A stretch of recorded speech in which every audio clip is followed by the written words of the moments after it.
The CFO smirked like he'd practiced it in a mirror and said, "Looks like a spreadsheet error," while my bonus line sat blank. I didn't argue. I didn't raise my voice. I nodded, closed my notebook, and thanked him for his time. Inside, something settled. The kind of calm you get when a story suddenly makes sense.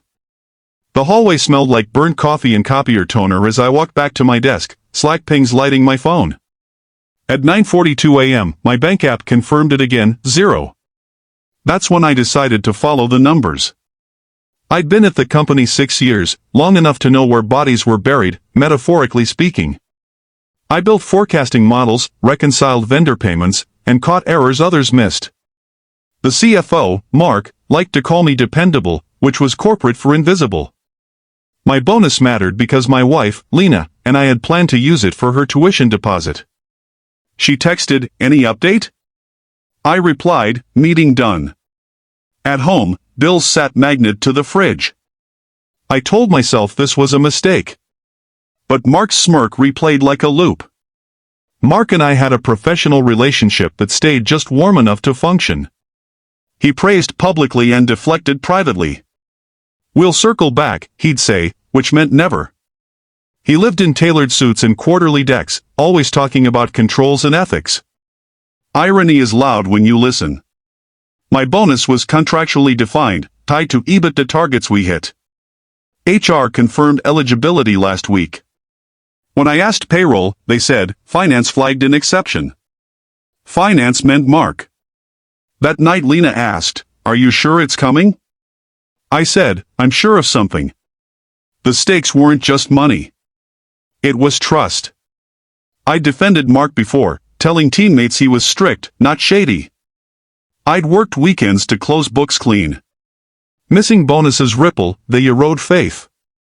The next morning, I pulled last quarter's accruals, just to reassure myself. Numbers are honest when you are.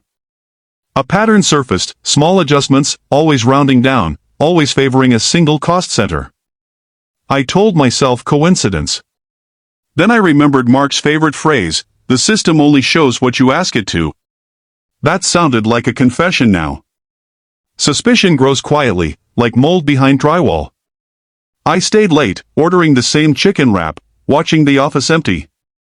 I traced journal entries backward, clicking through approvals. Mark's digital signature appeared too often.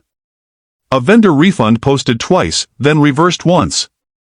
"That's odd," I muttered. I exported data to CSV, filtered by approver, then by bank routing numbers. One routing number appeared where it shouldn't. I texted Lena, "Working late." She replied, "Okay. Be careful." The number matched an account used for executive travel advances. Why here?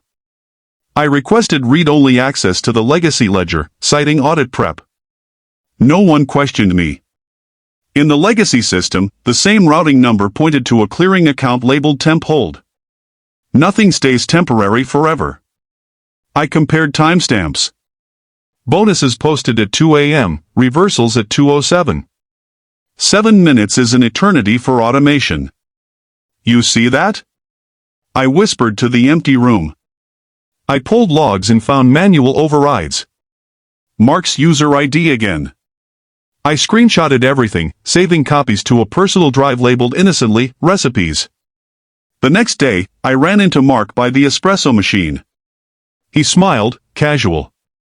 "Any luck?" he asked. "Still digging," I said. He shrugged.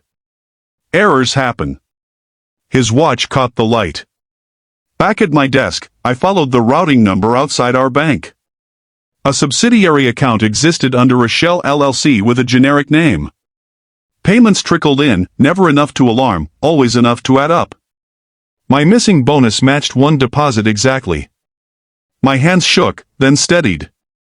Numbers don't lie, people do. I looped an internal audit anonymously, attaching redacted evidence. The reply came fast, "We need unredacted logs." I hesitated, then sent everything. HR pinged me for a quick chat. In the room, the HR director asked softly, "Are you comfortable?" I said, "I'm comfortable with facts." She nodded. Mark says there's confusion. I replied, there's a routing number. Silence filled the room. Outside, my phone buzzed. Lena wrote, dinner's at 7.